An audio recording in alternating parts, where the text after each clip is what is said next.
How to fix Snapchat tap to load problem on Android phone. Hello guys, in today's video I'm gonna show you how to fix Snapchat tap to load problem on Android phone.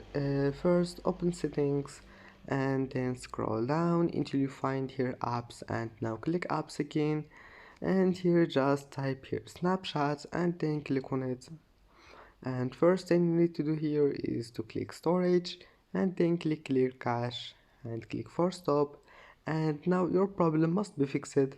But if that doesn't fix your problem, just go back here, go to storage and then click clean up, and now here you will find your phone cache.